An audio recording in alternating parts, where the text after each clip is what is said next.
एक सेठ और सेठानी रोज सत्संग में जाते थे। दोस्तों, एक सेठ के साथ एक तोते ने छल किया, वो इस कहानी के माध्यम से हम सुनेंगे। बहुत ही प्रेरणादायक कहानी है, आप इस कहानी को एंड तक देखिएगा। चलो कहानी शुरू करते हैं। आप हमारे चैनल पर नए मेहमान पधारे हैं तो जल्दी से इस चैनल को सब्सक्राइब कर लें। चलो कहानी शुरू करते हैं दोस्तों, बिना टाइम गंवाए। एक सेठ और सेठानी रोज सत्संग में जाते थे। सेठ जी के घर एक पिंजरे में तोता पाला हुआ था। तोता एक दिन पूछता है कि सेठ जी, आप रोज कहाँ जाते हैं? सेठ जी बोले कि सत्संग में ज्ञान सुनने जाते हैं। तोता कहता है, सेठ जी, संत महात्मा से एक बात पूछना कि मैं आजाद कब होऊंगा?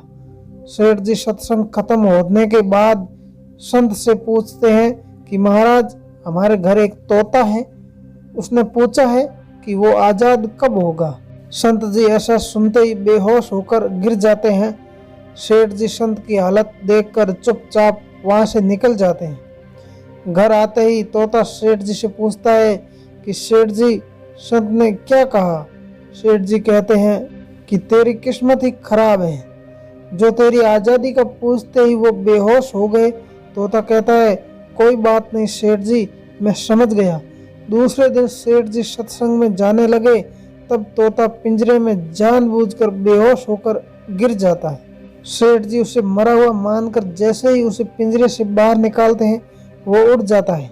सत्संग जाते ही संत ने सेठ जी से पूछते हैं कि कल आप उस तोते के बारे में पूछ रहे थे, अब वो कहाँ है? सेठ जी कहते हैं, हाँ महाराज, आज सुबह सुबह वो जानबूझकर बेहोश हो गया। मैंने देखा कि वो मर गया, इसलिए मैंने उसे जैसे ही बाहर निकाला तो वो उड़ गया। तब संत ने सेठ जी से कहा कि देखो, तुम इतने समय से सत्संग सुनकर भी आज तक सांसारिक मोहमाया के पिंजरे से फंसे हुए हो, और उस तोते को देखो, बिना सत्संग में आए मेरा एक इशारा समझकर आज़ाद हो गया। दोस्तों, इस कहानी से तात्पर्य ये है कि हम सत्संग में तो जाते हैं, ज्ञान की बातें करते हैं या सुनते भी हैं, पर हमारा मन हमेशा सांसारिक बातों को ही उलझता रहता है।